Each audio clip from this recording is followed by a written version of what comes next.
Hey everybody, this is your Right Geek on Benadryl, honorary man king and leader of the Awkward Cough Squad, here with another video.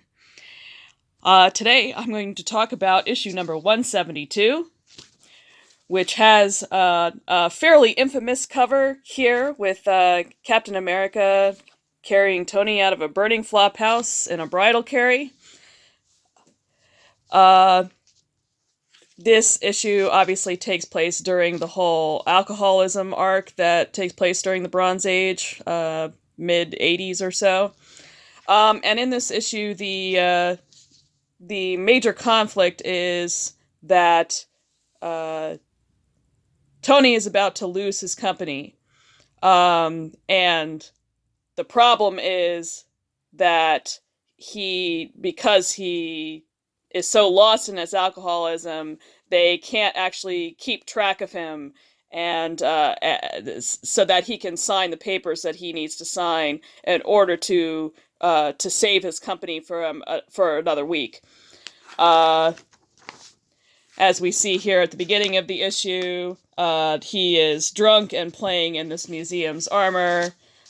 He ends up getting arrested because of this shenanigans, and this is actually really horrible. When he gets released, immediately the paparazzi are on him. Imagine having to live through that. That just really sucks. So here on this page, this is where we get to the major problem of the issue. Obadiah Stane is about 6 hours away from owning Stark International, from the nuclear reactor to the broom closets. He's managed to buy up every one of our debts, and we've got plenty of them. He's also got a handful of civil suits pending against us, and the priciest legal talent in the state to push them. We've got one shot left. A writ that'll leash Stane for a week or two, but I need Stark's signature on it, notarized before 5 o'clock. So this is the big issues. Tony has disappeared, but we need his signature on something, otherwise the company is going to be lost. So what do? We bring in the big guns. We bring in Cap. And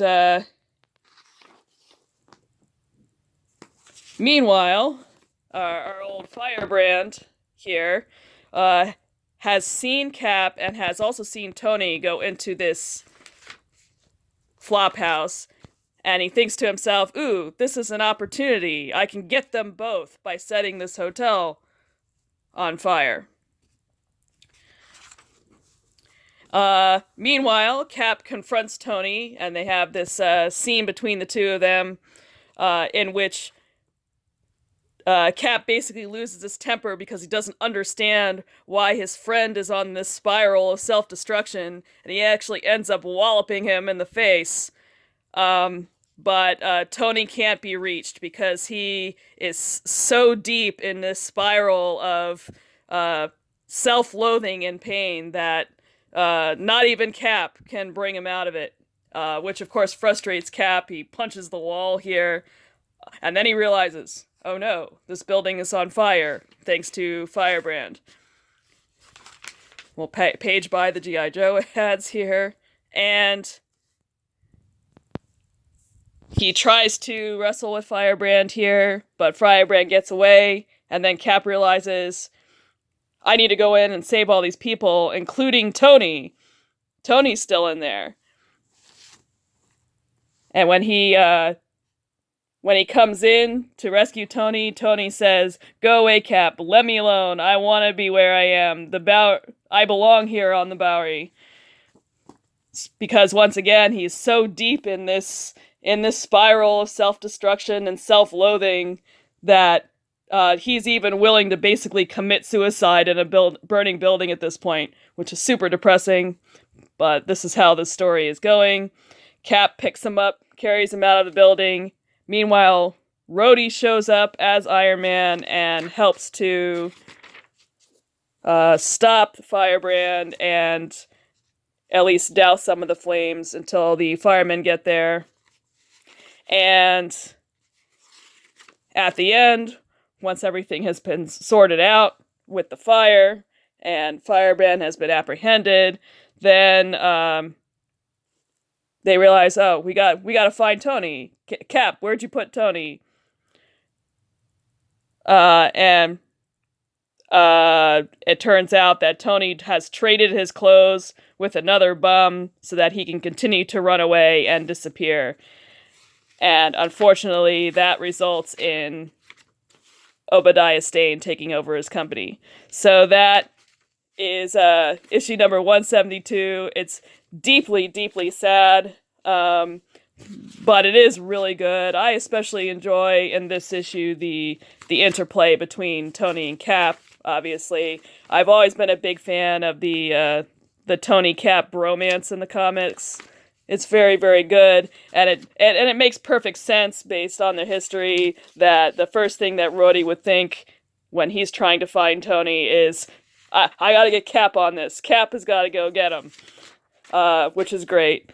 And the tension here with Cap not being able to understand what exactly is going on in Tony's head, and him losing his temper, that was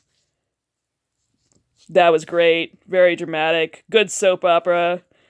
So this is one of these classic issues from that particular arc from the early mid 80s.